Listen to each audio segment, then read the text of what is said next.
Hello my dear friends, ഇത് കണ്ടോ, ഇതാണ് കൊടംപുളി.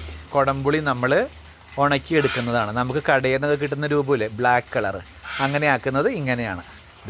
ഈ രീതിയിലാണ് നമുക്ക് കൊടംപുളി കിട്ടുന്നത്, മനസ്സിലായോ? ഇത് കിട്ടുമ്പോൾ നമ്മളിത് ഇങ്ങനെ പൊളിച്ച് ഇങ്ങനെ കഷ്ണങ്ങളാക്കും. ഇങ്ങനെ കഷ്ണങ്ങളാക്കിയിട്ട് നമ്മളിത് ഇതുപോലെ പുകയിടും.